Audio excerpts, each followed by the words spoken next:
Hi guys, welcome to my channel. I hope you're all doing well and you're enjoying the weather. It's really beautiful out here I'm in Canada.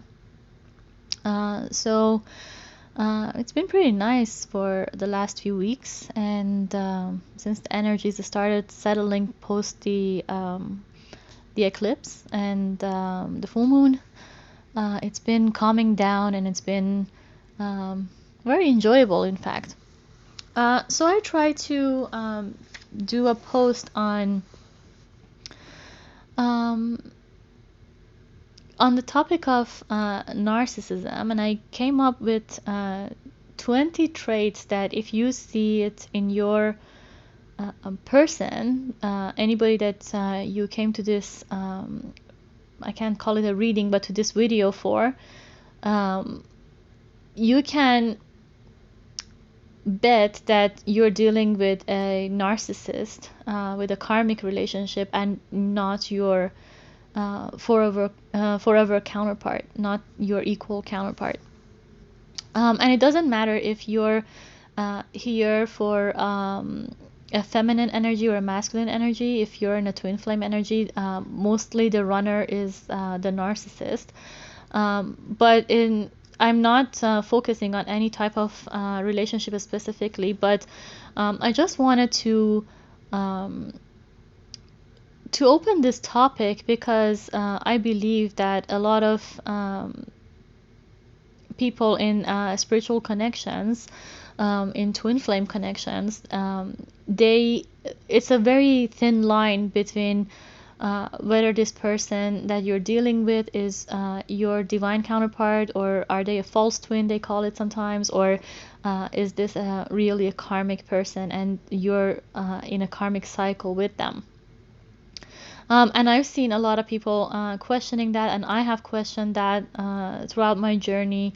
And I have arrived to conclusions, different conclusions at many times. But one thing that really helped me figure out the nature of my connection with the person that I was dealing with was all these videos and books and everything that I studied about narcissists and the nature of the relationships, how the relationship works with a narcissist, and what are the signs and what are the traits, and what does it look like to break up a relationship with a narcissist.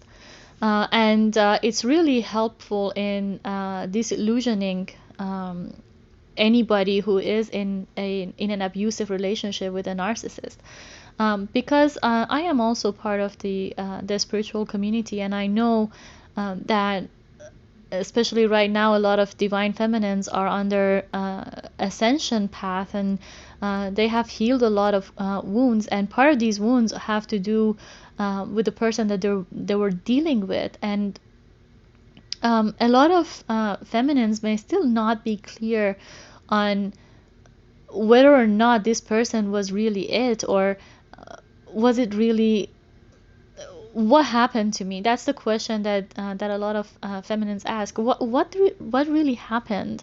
And honestly, I don't think that many people really look into narcissism or any kind of behavioral disorder until it happens to them, until they experience something like that, and then they start becoming aware of such connections and such behaviors, and then you start learning about it. But then that might be too late and the damage might have already been caused.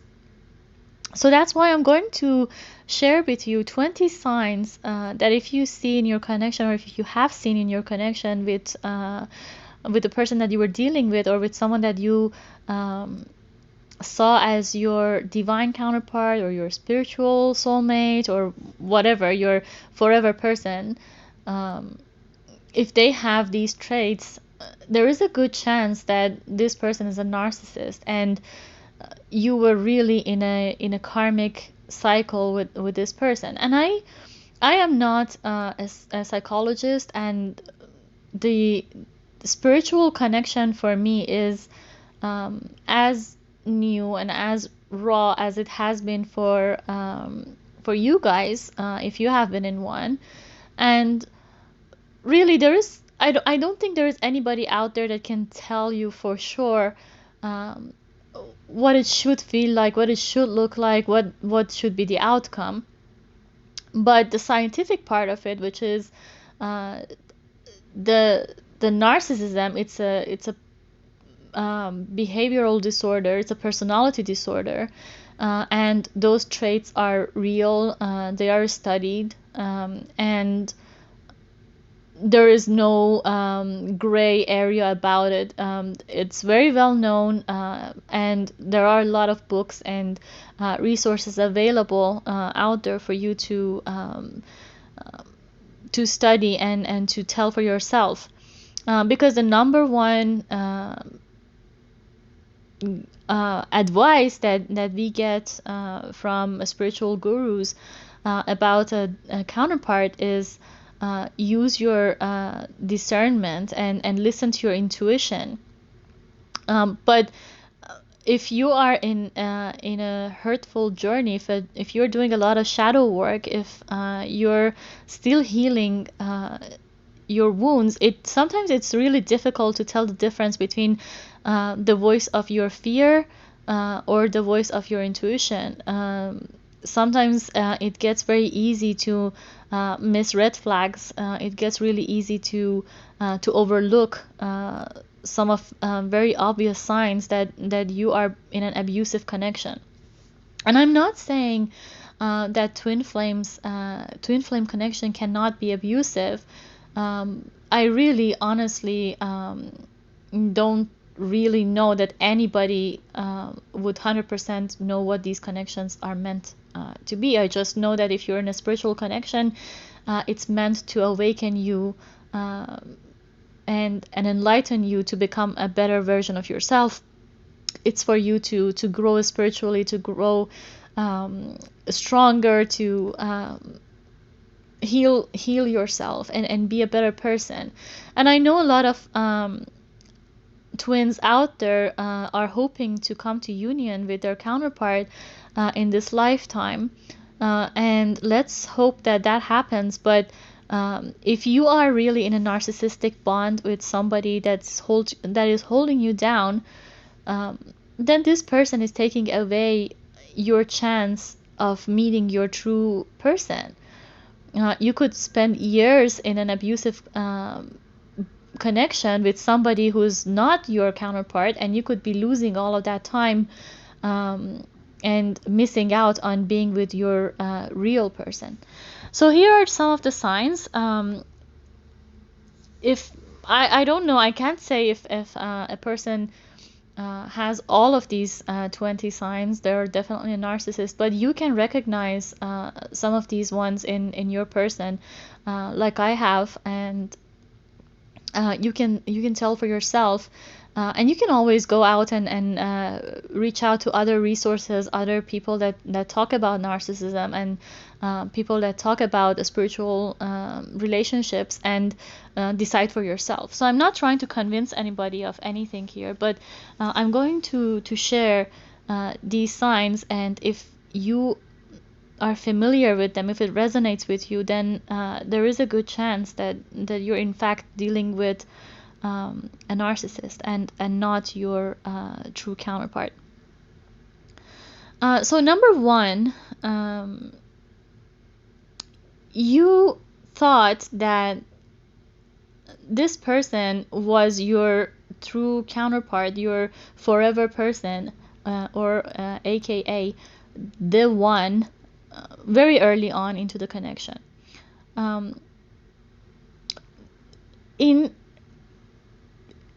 Throughout our lives, we date people, we come across people that we might get into relationships with, whether short term or long term.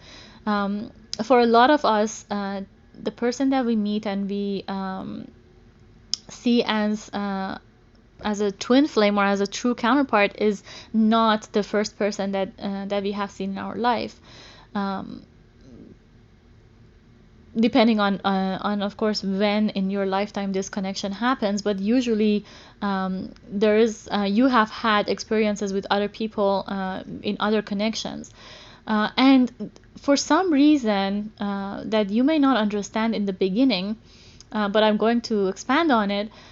You immediately, within a very short amount of time, you tell yourself that you have met your forever person. They look exactly like your dream person. They act, they behave, they talk exactly like the person of your dreams. Um, and this happens really fast. You may not even know them much. You may not even know details about their life. You may not even have dated them for an adequate amount of time to be able to see whether your dreams match or anything. But everything feels very rosy. Everything feels very bubbly, very happy, and it's like a fairy tale. It's like finally your dream came true and you met your person without having any reason for it. It's almost like love at first sight, but it's not that, but it is almost like that. The reason for this is that the narcissist mimics you. Um, Narcissists are, of, in my opinion, they are one of the most intelligent people out there. They are very observant. They are very uh, detail oriented, and they have very good eyes for um, weaknesses and the strengths of other people. They are very people's persons, not in the relationship with people, but in observing them and studying them. And what your person does, and I'm sorry for calling your person, um, but I just mean the person that you're here for. Um, what this person does is mimicking your behavior, learning you very fast, picking up your dreams, because you talk, right? And especially if you're um, if you're into sharing your emotions, if you're into sharing your dreams, which you most likely are, they see you and they study you and they listen very well in the very beginning of the connection. They learn about all your strengths, all your weaknesses, all your soft spots that they can push, all your red buttons, your boundaries, and everything that you want and everything that you don't want. And they start mimicking your love language. They start gifting you, they love bomb you, and they make it look like exactly what you want. And that is the number one sign that you immediately fall in love with them, and you feel that they reciprocate this love. Number two is everything about their previous relationships was bad, and it was the other person's fault, their partner's fault. Narcissists early on into the relationship, in that love bombing phase, when they're trying to create a bond between them and you, they usually bring up past relationships with their exes, especially if they have been married. They usually talk about how that marriage fell apart, and or you might poke you to ask them questions about it. They might just throw hints here and there to get you curious about their previous connections.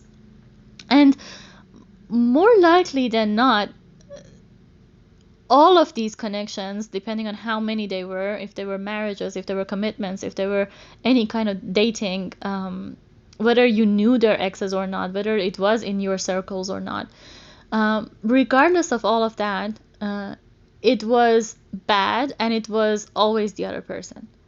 The other person could have cheated on them. The other person was not motivated enough. The other person was not a socially accepted person. The other person, everything that could be wrong with the relationship was the other person's fault, and they victimize for you. And if you're in a heterosexual relationship, I don't think it's really depending on that. But I am in a heterosexual relationship, and or was, and usually the feminine energy is very nurturing, and women are usually, let's focus on, I don't want to get it into a I don't want to focus on sexual orientation, but let's say if the narcissist is the masculine energy, the feminine energy is very nurturing, and it usually falls for that. Usually falls for the victimizing of the masculine. She wants to take care of them. She immediately wants to support them. She immediately wants to heal them, wants to fix them. Especially if you are an empath, that just magnifies the effect of the kind of supply that you provide for someone who has been so hurt and wounded in their previous connections, and you want to be so much better than everybody that he had so far, and you want to give them their dream life, and you want to be there for them and fix all of that.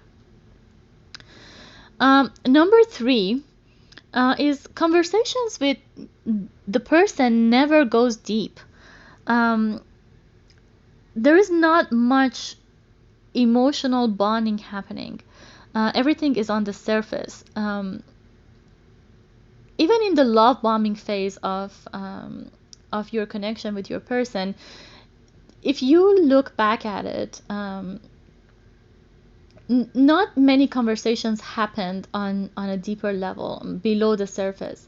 Everything was shallow. Everything was about what you were doing at the moment, just sharing a happy experience, just going out, dating, gifts, I don't know, flowers, romance, and all that. But there was never really much talk, even in the later stages of your connection, about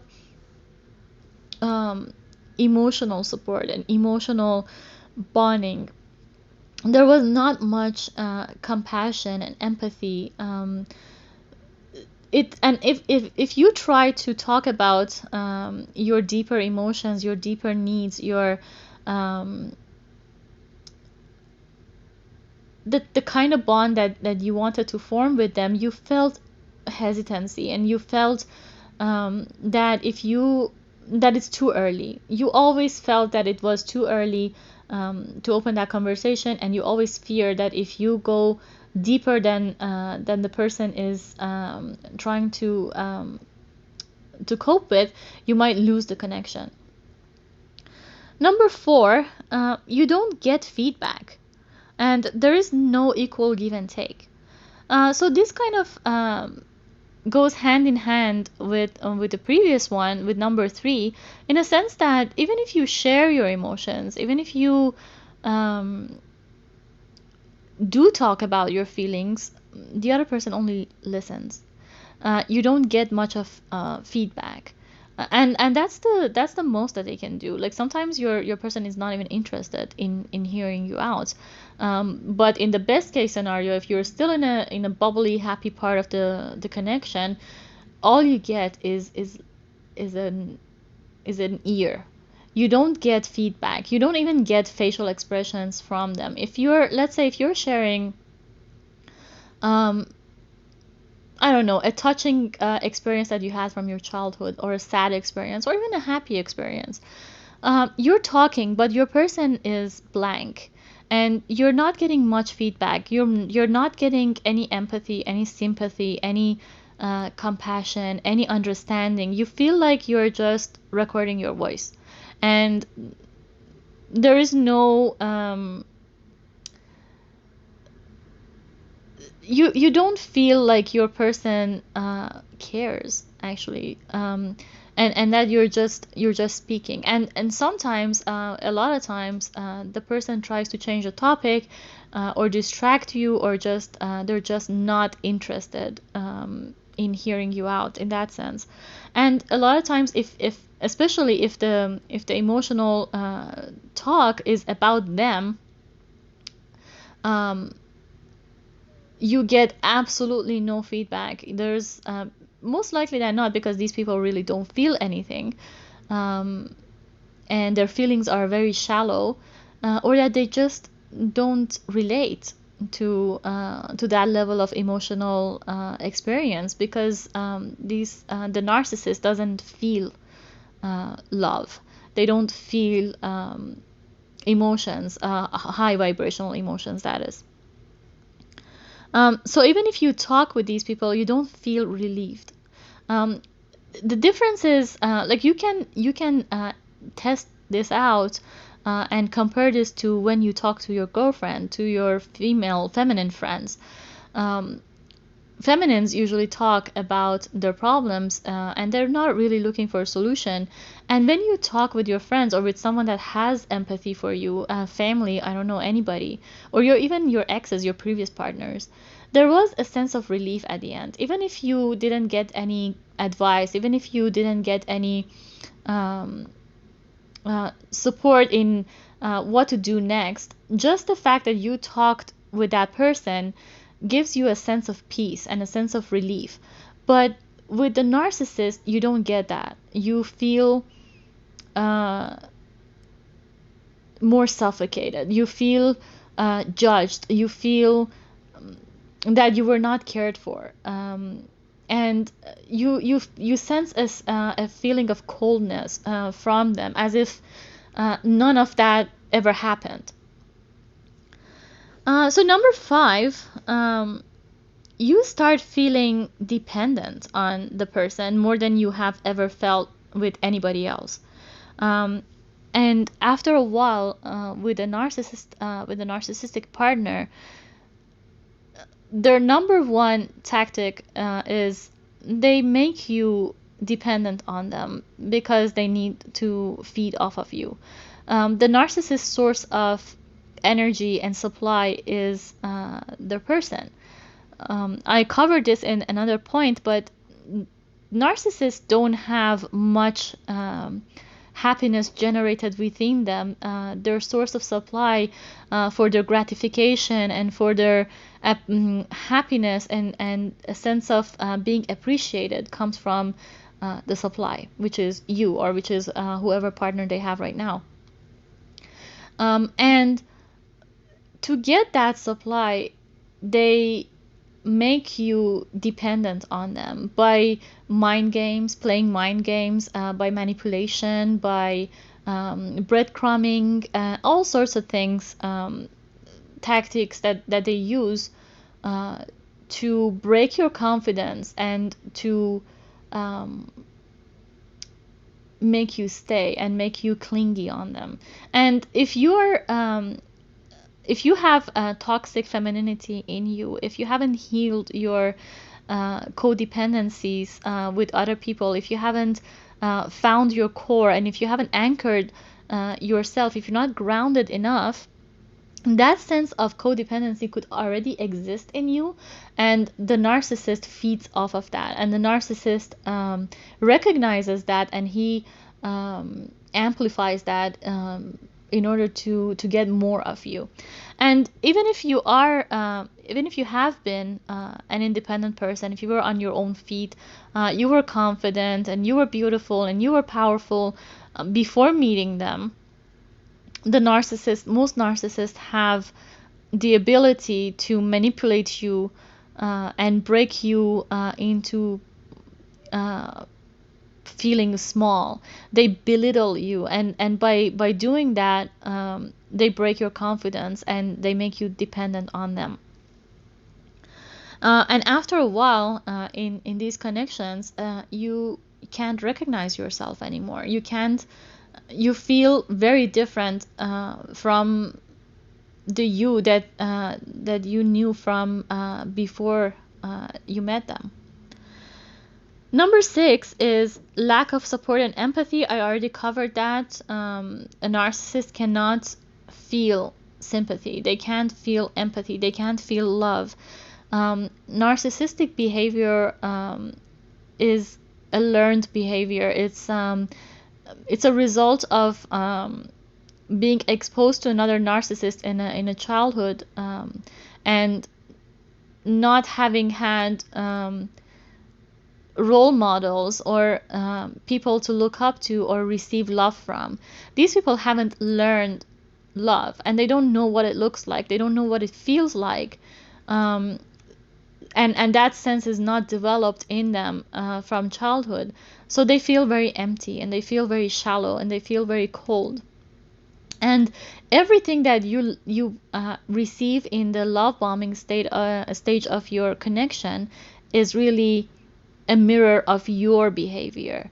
That is why you can connect to it so fast. That's why you recognize it so fast, because they mirror you. They give you what you're giving. They give you what you know. That is why narcissists are they look very charming in the beginning. They look very successful with attracting people to them, that because they're mimicking people. They have like we always talk about, I have to in my previous post about the masculine's masks, and how they have so many different colors of masks for different scenarios. And these masks are really, in its essence, they are the mirrors that they put up to people. They mimic people. It's like a shapeshifter. They become you in order to manipulate you and to give you what you like. But they don't have any sense of self. They don't. It's not coming from within them. It's on the surface of them. It's a mask that they show off to you. Number 7. Things are only good if it's on their terms. And this is a narcissistic behavior, regardless of whether you're in a connection with the narcissist. This is like one of the most bold items, is the grandiose behavior, and things always being on their term. It's in the name, right? Narcissist. Everything is about them, and it's on their terms, and they have a sense of control and attachment to how they want their environment to operate. And you usually fear confrontation with them. You usually fear speaking out your side of the story. You fear resistance towards them. And this is when you don't have your power, of course, in the rock bottom part of the connection with them, where you fear losing them if you speak your truth, if you're in your true character, if you put your foot down for what you want, if you set boundaries with them, that you might lose them, or that things might become turbulent, or that things might not go so peacefully. So things are only peaceful and happy and working if it's on their terms, and you become a slave to their rules and controlling tactics and manipulative patterns. Number 8, every time they reach out, you feel empty after spending time with them, and they drain you out. It's like they bring an empty cup, and you go with your full cup, and at the end of the day, you poured yourself into their cup, and they didn't give you anything. They had nothing to give you. Narcissists are energy vampires. If you have financial resources, if you have social resources, if you are good for their career betterment, so if it's on the materialistic side of life that they can use you, they would. But if you're not that kind of supply, the least is they supply on your energy, on your compassion, on your light, on your love, on your support, on your compliments, on your happiness. And at the end of the day, you are left with nothing. So if you look at your connection with your masculine, with your twin, whoever you think is your twin, and you analyze every experience you had with them, every time you went out with them, every time you met them, every time you talked to them, and you look at how you felt when it was done. Not how you felt when it was going on, but how you felt when it was done. Um, you realize that you were empty and you were drained and you were unsatisfied and you were unhappy and you wanted more. There is a sense of thirst after you walk out your own ways, after a date is done, after an experience is finished. You don't feel like you achieved anything out of it, and there is a sense of addiction and thirst for more of that. It's like pretty much like someone gambling. They put, let's say, $100 in. They gamble, and it could be fun. It could be a fun card game. They might enjoy it, but they lose all of that money, and they want more. They want to put more, invest more, in order to get what they invested back. But what you have to watch out with a narcissist is the more you put in, the more you lose, because a narcissist is hardly capable of returning your investment. They are takers, they are vampires, and you will never win with a narcissist. They are manipulative and controlling, and you are the supply. In a narcissistic connection, there is no switching of roles. There is no today I'm going to be this and you're that, and then tomorrow I'm going to be that and you this. And like there is no up and down of the scale. Like in a normal relationship, one day you might compromise in one area and the next day your partner will in another area, and there is a give and take. And you might feel drained today, but then your partner will fill your cup the next day or make it up to you the next time. But in a narcissistic relationship or connection, you're always giving. And the more you give, the more you want to give, because you want to take back what you already have invested. And it's a lose-lose situation. You keep giving and you keep losing. So be very careful with that. Number 9. You get discarded for no specific reason, or for a very superficial reason, and you get ghosted right away with no closure. So once the bubbly, happy part of your connection is over, you start wanting what you want, and you or your narcissistic partner starts draining you out and you have nothing more to give, or now it's your time to receive. They realize that they have drained you. They realize that they have sucked all of it out of you and there's nothing left. And that's when they find some reason or no reason at all, and they just ghost you. And I can promise you, for every narcissistic case, the narcissist always has other supplies. The narcissist always has somebody else to feed off of. They never devote themselves to one partner. There is no devotion to begin with a narcissist, but it's not like they don't put all their eggs in one basket. They always have multiple resources. They always have backup. In case one of their supplies goes down, they have another one. And this is because, like I mentioned, their happiness is not from within. Their happiness is from external sources. Because the narcissist doesn't have a core for compassion and love and empathy and all those high vibrational energies. Basically, there is no light shining inside them. um, I was telling one of my friends that the narcissist and the empath are like the relationship between the sun and planets. The sun is generating heat, it's generating light, it has um, its own source of energy, but the planet is dark, it's rock, it's cold without the sun, and that's what the narcissist is.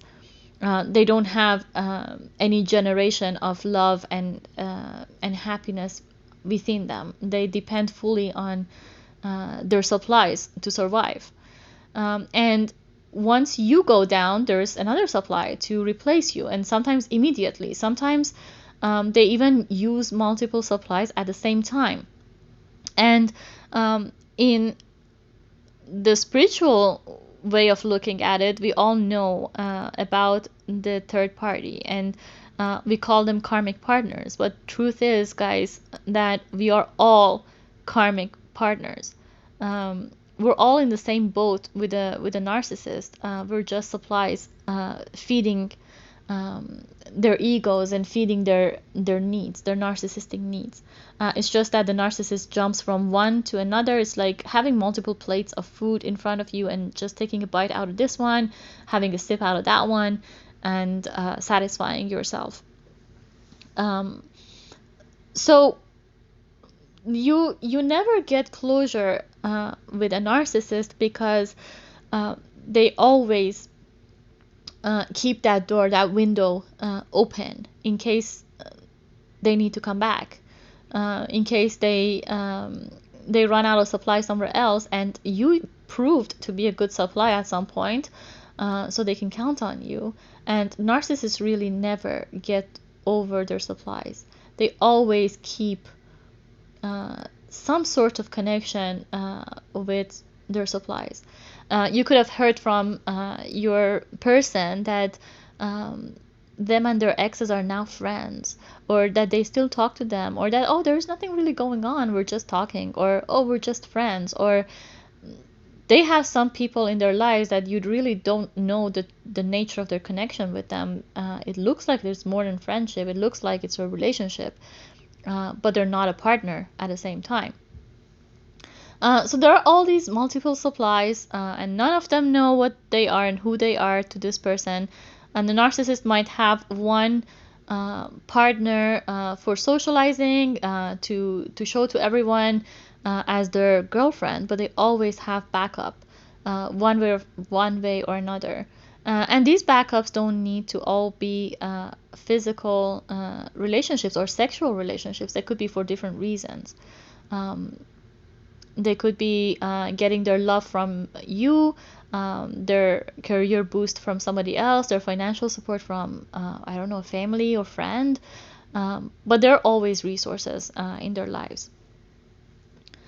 Number 10, he jumps into another relationship immediately.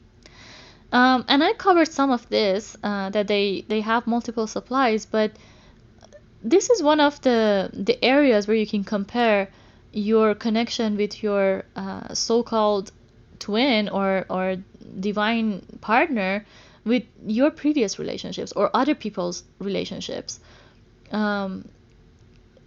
Usually in an ordinary normal scenario, two people, whether they agree to break up or one dumps the other, there is a period of grief. Even if you're the dumper,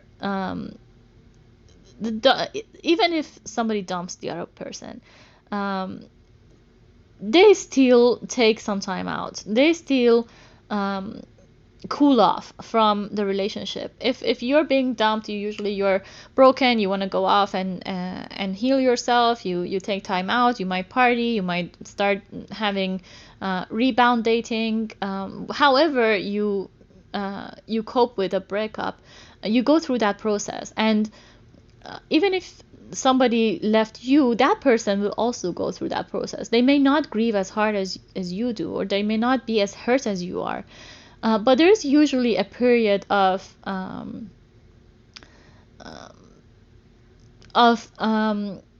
just casual dating in between connections, in between relationships, in between commitments. Even if your person has cheated on you, that relationship is not immediately stable, or is not immediately committed.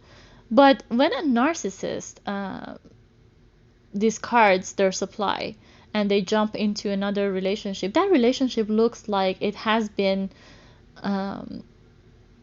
formed for ages. It feels like they just replaced you with another entity, and wherever they left off with you, they were starting with somebody else. It feels as if it's just your face is washed out of that whole scenario of that relationship, and somebody else just sat there.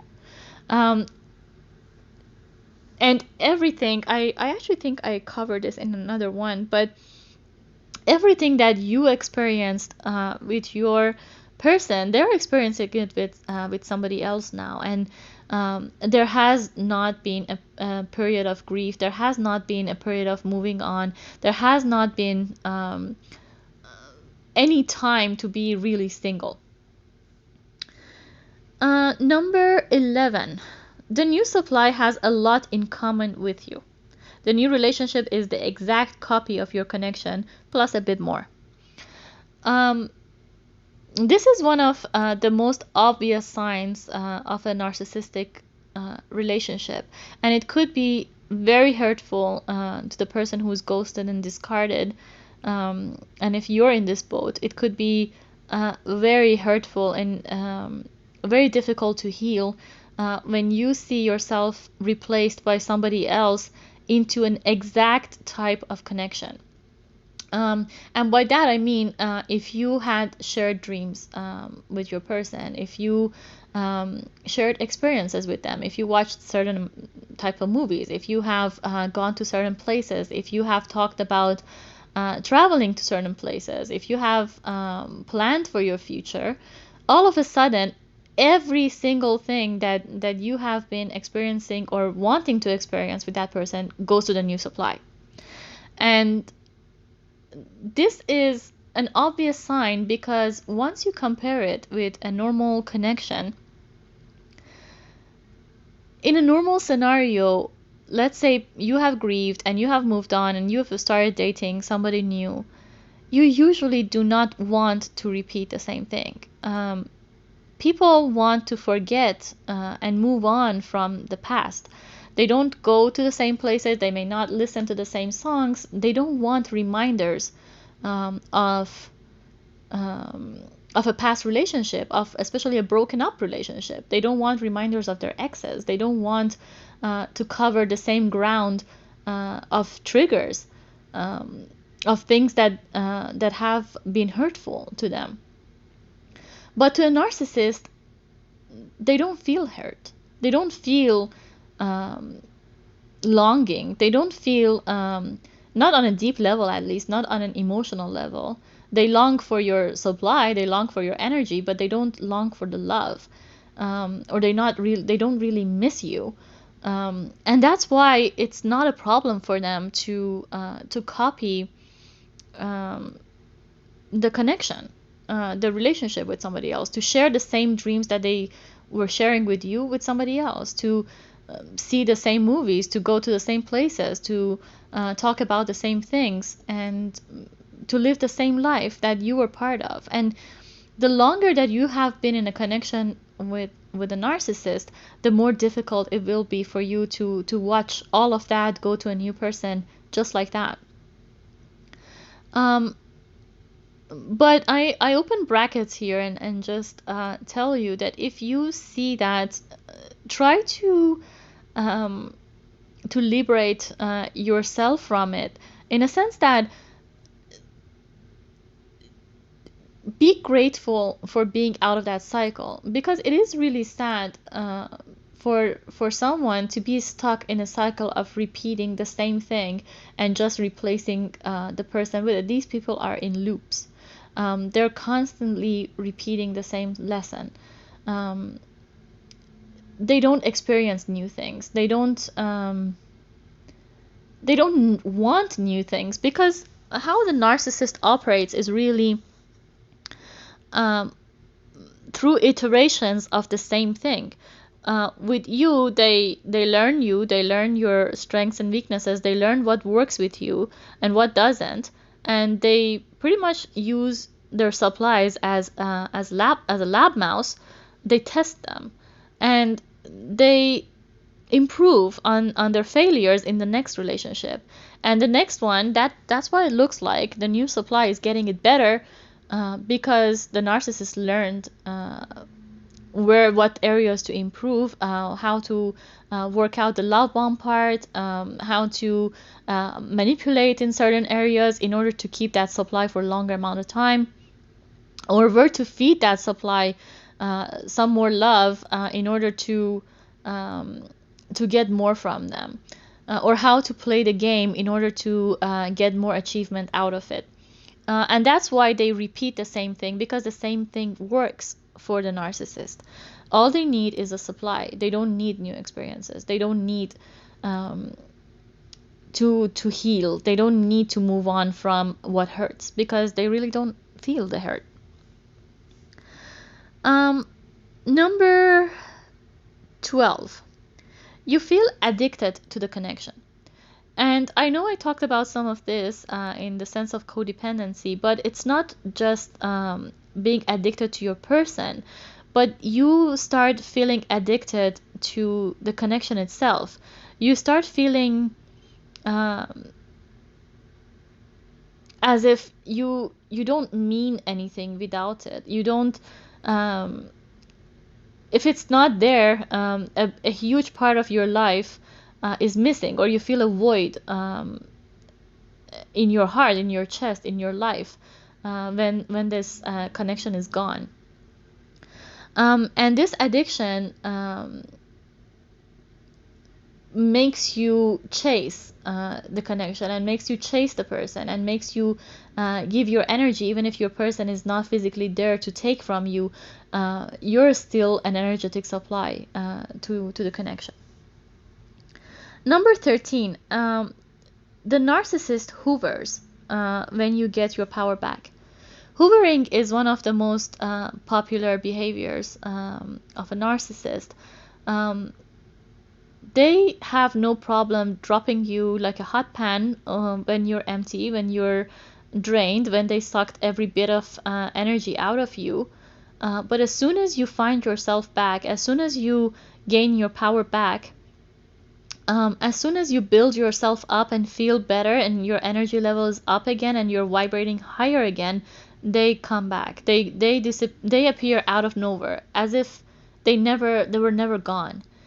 And the way they come back is always without addressing what happened in the past. The narcissist always comes back and picks up where they left. They never address what went wrong. They never feel remorse or show remorse. And even if they do, it's to pull you in.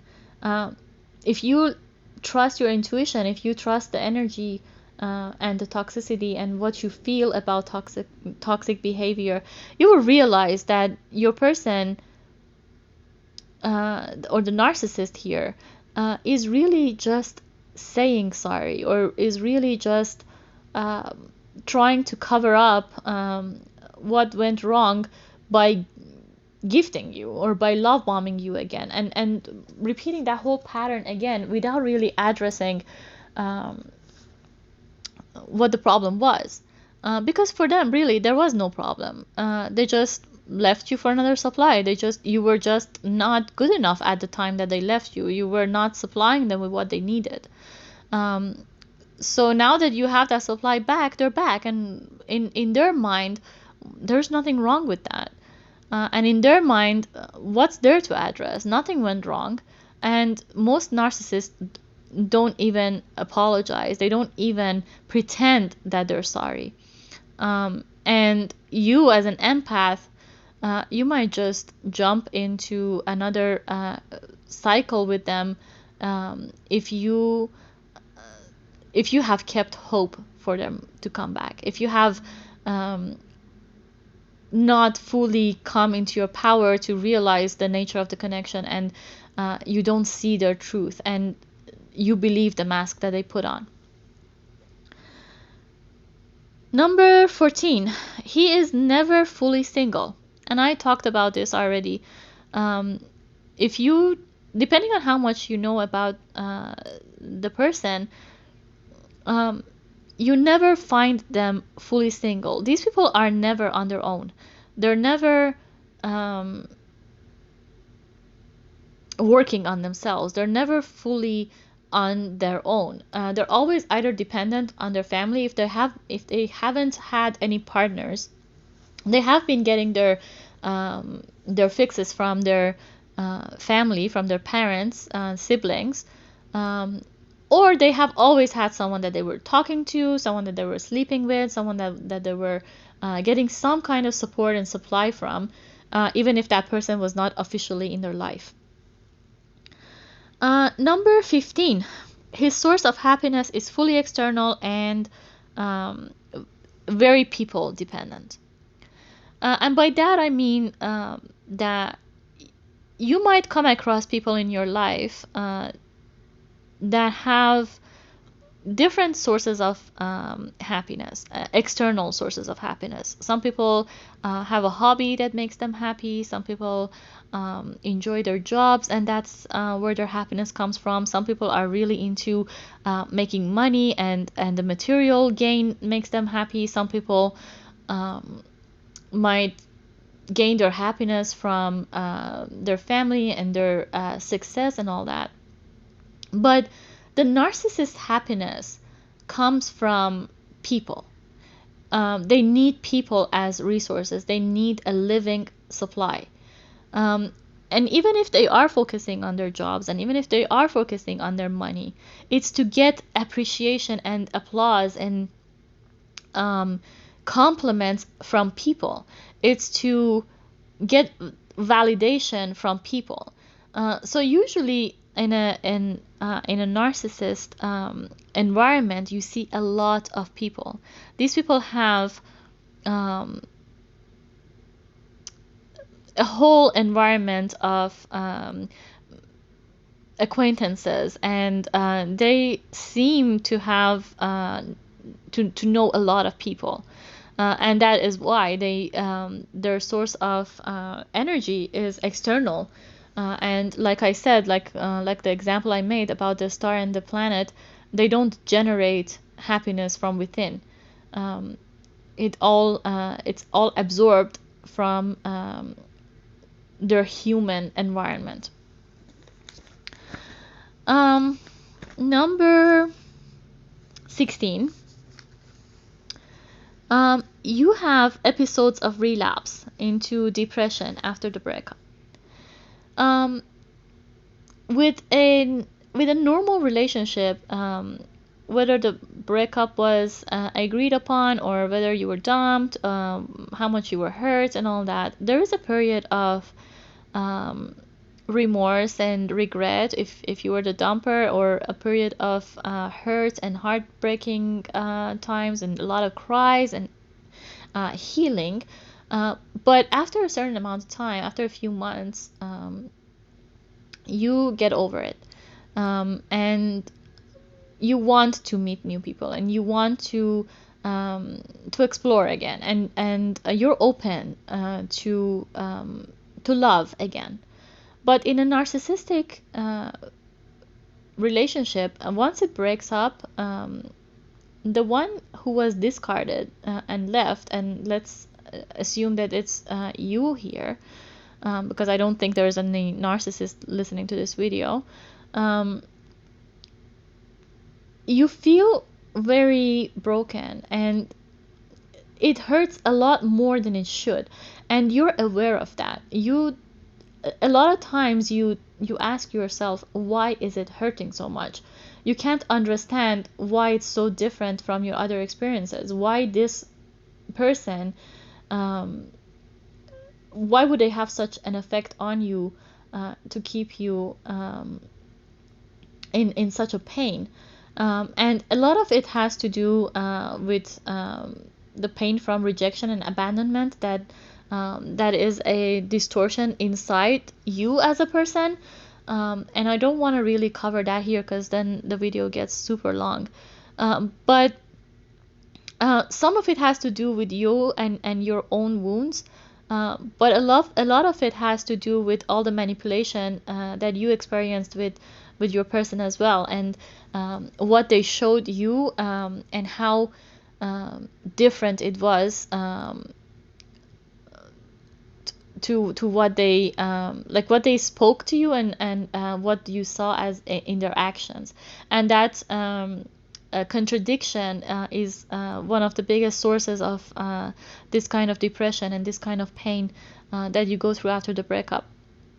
It almost feels like as if all your dreams are have fallen apart and there is no hope for your future.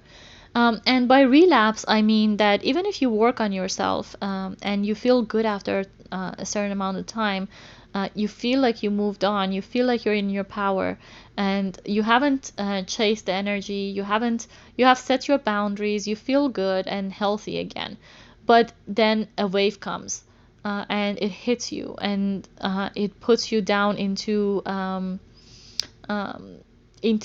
feeling jealous for their new supply, into make you feel abandoned again, and all of that pain rushes over you again. And this keeps going for a long period of time, depending on how long you were involved with your person, with the narcissist. The longer you've been involved with them, the longer it takes for you to fully move on from these relapses. But the point here, or my advice here, is if you are experiencing such a thing, don't fear it, and don't try to block it. Don't try to run away from it. This famous saying in the spiritual community is feel it to heal it.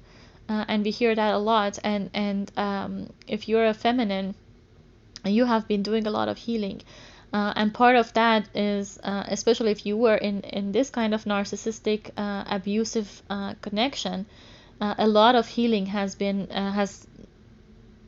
had to happen for you to fully get over this kind of abuse, and the emotional damage that's caused by it.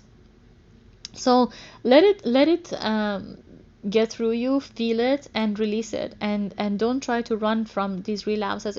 They could be very painful, and I have gone through them too. And just when you think you're over it, and just when you think you're done, and just when you think everything is perfect now, you might be hit by it, and it could be the most dreadful feeling, and it could really break your confidence and try to bring you down. But if you don't fear it, and if you let it go through you, you can just keep going. The next day you feel better about it.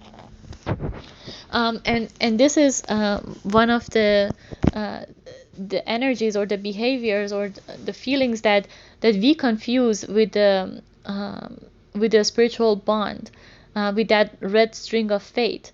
There is a very thin line between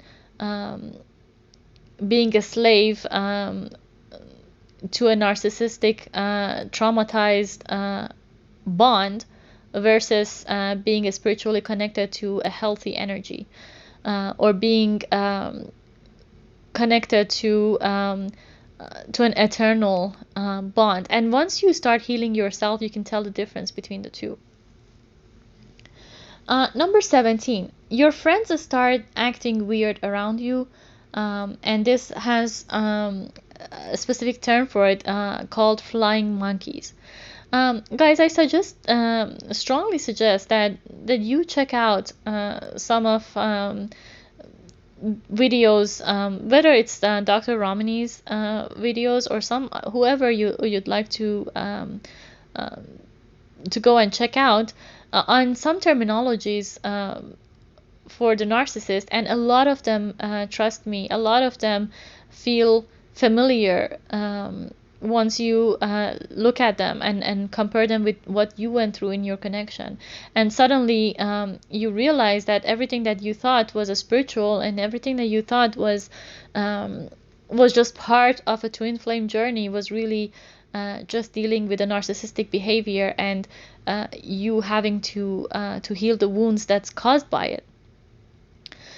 So in number 17, your friends start acting weird around you is after the breakup with your person, depending on how public your connection was, the narcissist usually goes behind your back, like how they did with their exes, how everything was always the ex's fault, and how they were the evil queens, and how they were the witches, and the heartbreaking devil.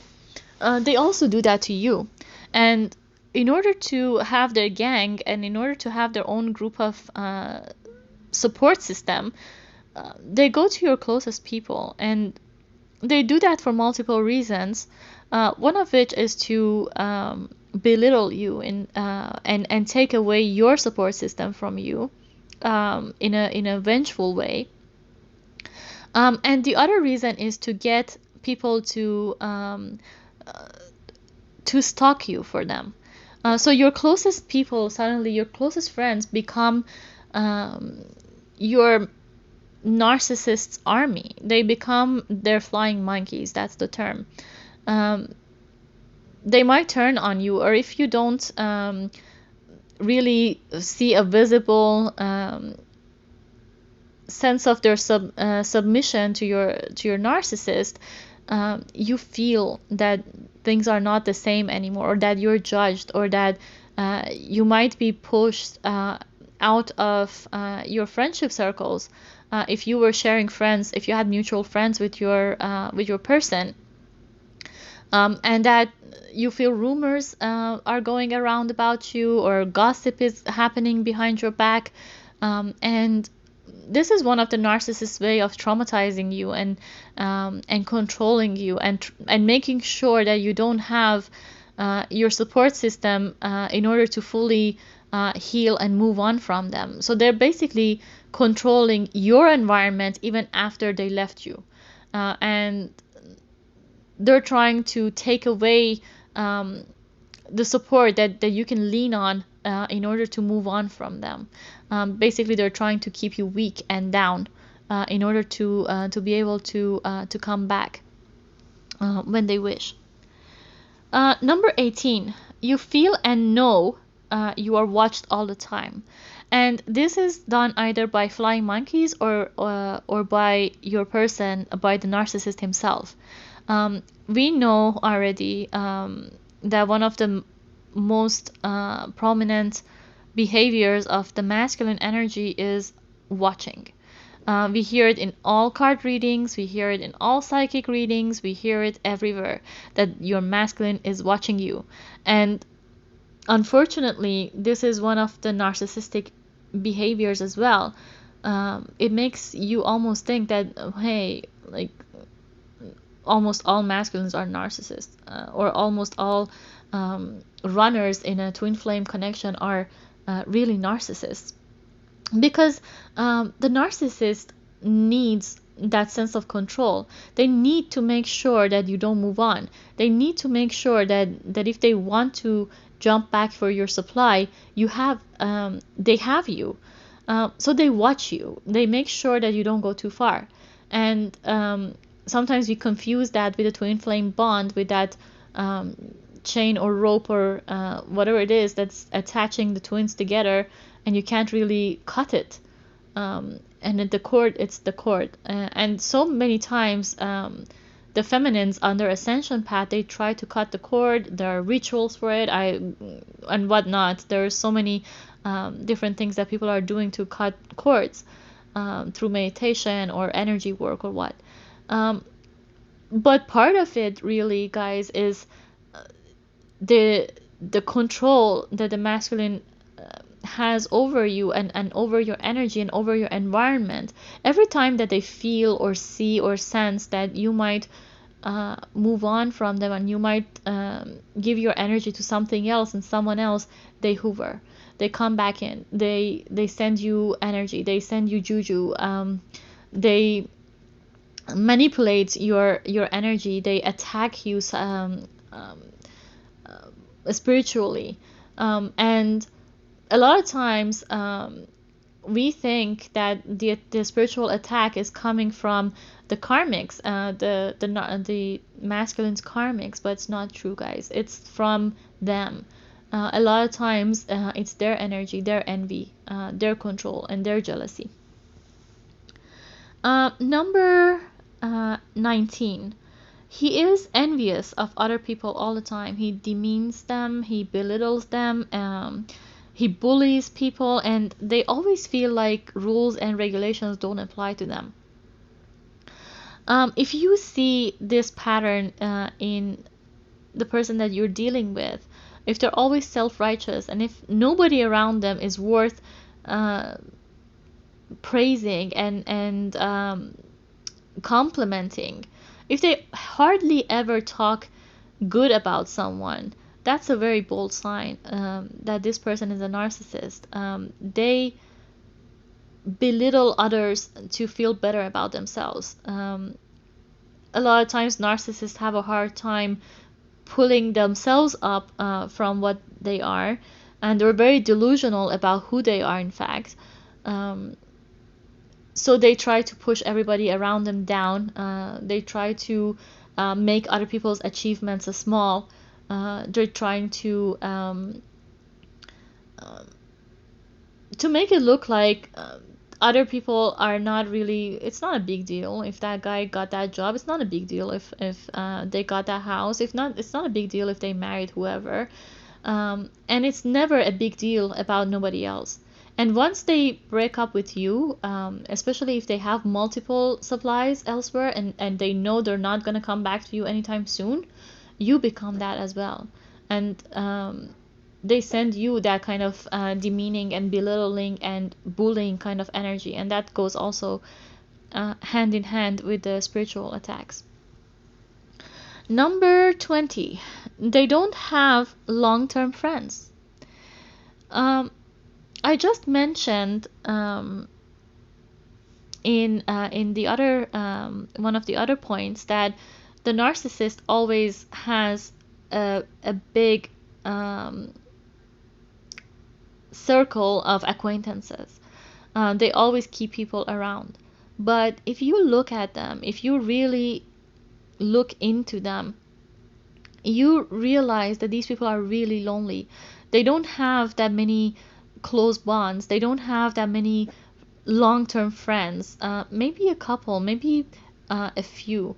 You don't hear them talking about a best friend. You don't hear them talking about any meaningful bonds and meaningful experiences with anybody from their childhood or anybody from their university time or anybody from their teen time. Everything that they talk about is usually about somebody that they just knew, some coworker, some classmate, some, I don't know, random person on the sidewalk.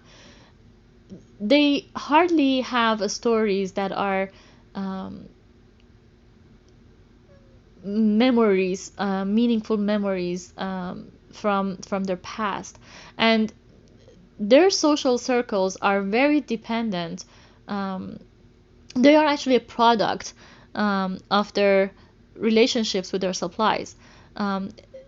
If you were in a longer term connection with your person, with the narcissist here, and it was long enough or it was committed enough in your eyes that you took them to your friends and to your family, they immediately bonded with them, and their charm and charisma usually catches your friends, and suddenly it feels like they've always been lifelong friends. It's like an immediate attachment, and sometimes to the point that after the breakup your friends prefer them over you, or they still keep their connection with them behind your back. So a lot of times you lose your social circle to these narcissists. And that's how it goes with them. They don't have their own supplies, their own, social circle. They don't have their own friends. They don't have their own um, emotional, meaningful, intimate bonds with other people. And one of the things that the supply provides for the narcissist is that it's the socializing, it's the social experiences, partying, hanging out, other people's energy. And throughout these social circles, believe it or not, the narcissist picks their next supply. Um, so you as a supply and their next supply as a supply, you're creating a bigger pool for the narcissist to pick their next supplies. And that's why you may know the next person that they date. You might know the previous person that they dated. They are expanding their pool of supplies. Wherever they started, it's always somebody that knows somebody. And it's not like one of your regular normal exes that went across the city and found somebody that you never knew. You always know something about someone that they're dating or that they're getting their fix from. Because they don't go too far. They can't form their own bonds. For them, it's like a chain reaction. It's from A to B and B to C and C to D. It's not like A to Z. They don't try new things. It's too risky for them. They use the social circles as of their supplies to get their next thing. So these are pretty much the 20 signs, and I'm sure there is a lot more, but I didn't want to make a 2-hour video on this. But I am sure a lot of these signs are familiar with your situation if you think you're in a twin flame journey. And to be honest with you, I have no idea how much of the twin flame journey is true.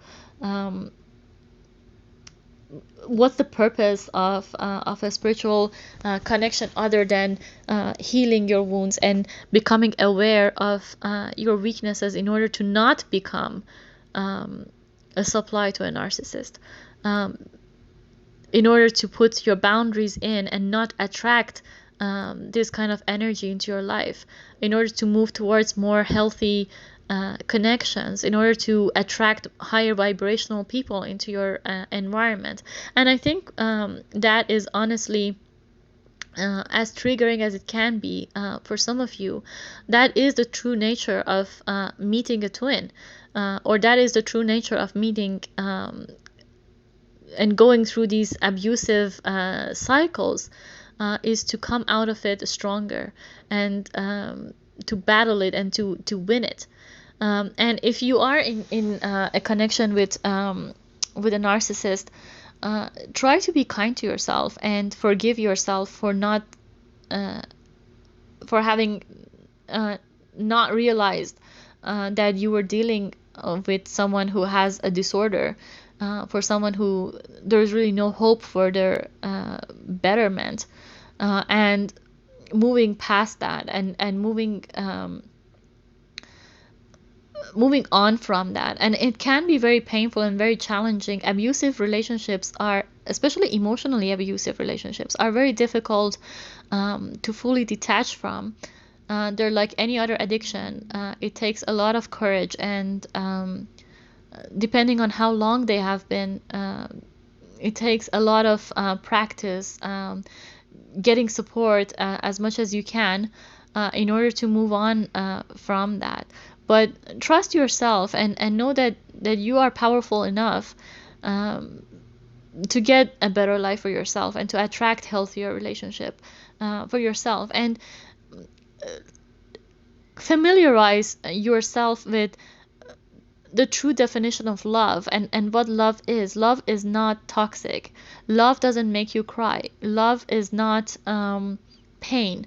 I know that the old paradigms and teachings the old books, the storybooks, if you look at Shakespeare's Romeo and Juliet, they commit suicide at the end in the name of love.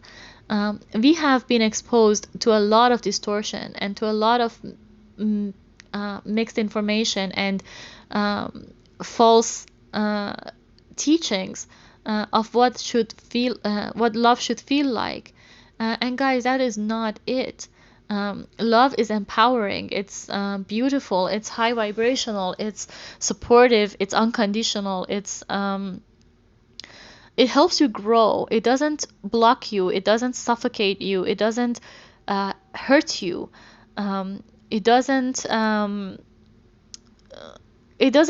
hinder your betterment and your success. It's somebody who truly loves you will be there for you, will bring out the best in you. They don't touch your buttons. They don't push your buttons. They don't cross your boundaries. They don't leave you behind. They don't abandon you. They don't treat you like you don't exist. You exist in the eyes of someone that loves you, and you are very bold, and you are priority. Familiarize yourself with what true love looks like and how it should feel like, and give the love that you have to yourself, and put your energy into yourself so you can feel what it should feel like, what it should really be like. So when you're a target of abusive energy and abusive relationship, when somebody approaches you with that kind of energy, you immediately repel that. And soon enough, you don't even attract that kind of energy anymore because you're just not on that low vibration anymore. So yeah, I hope this list and what I covered in this post helps you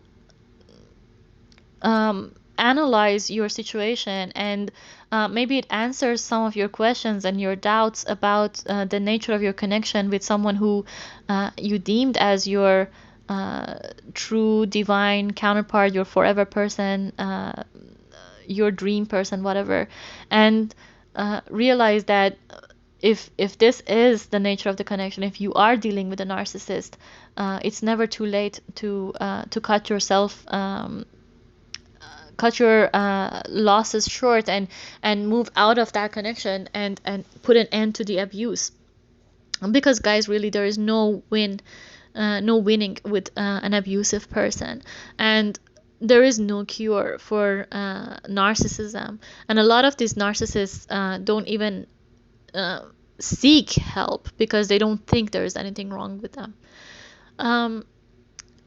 So just do yourself some good and do your own research. Nobody can tell you what your relationship looks like, what it should feel like, and what your person is. And trust me, even if somebody sees all of that narcissistic behavior that you're a target of, you have to come to that realization yourself, because I can sit here all day and tell you that your person is a narcissist.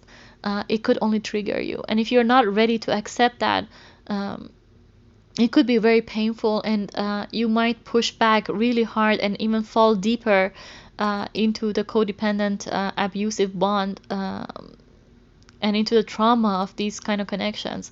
I very vividly remember the time that I would get across some posts on YouTube about narcissism, or about the chance that the person you're dealing with is really a karmic.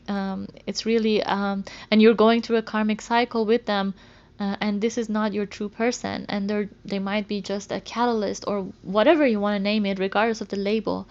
It's just there to teach you a lesson, and this is not somebody that you should end up with. And I would just not take it. I would bash off whoever was talking, and I would just say, yeah, right, you can talk as much as you want. I know how I feel. I know what I feel. But once you heal, give yourself time. Once you heal, you will get to the point where you see the true nature of your connection. And once you love yourself enough, once you respect yourself enough, once you have your boundaries in, then you do realize that it's you that you should take care of. It's your inner child that you should take care of. And you will look at the connection and what it is and what it means and what it has done to you. And you will get to a point, even if you're not there right now, you will get to a point that you will pull yourself out of this kind of bond and work on yourself and heal. So, if you have any questions, you're more than welcome to contact me on my Instagram. I leave my ID in the description box. I am no expert in psychology. I just read a lot on behavioral disorders. I just familiarize myself with terminologies and what to expect in certain abusive relationships and what it looks like in order to be aware and in order to recognize red flags. So if you have any questions, if you want any resources, if you want to share anything, you're more than welcome to do so, and you can just message me on my Instagram. You're also more than welcome to leave a comment down here, and talk about things and let it out and form a support system for each other down here if you wish to. And just keep in touch and keep working on yourself, guys. And just know that I am sharing all this in love and in faith, and I don't mean to trigger or hurt anyone. And I just hope that what I went through and what I learned the hard way can help some of you avoid going down the same path or not be as broken and damaged throughout your healing process. So I'll try to come back with something more upbeat, hopefully, in the next few days. I hope this helped. Take care of yourself and enjoy the rest of your day.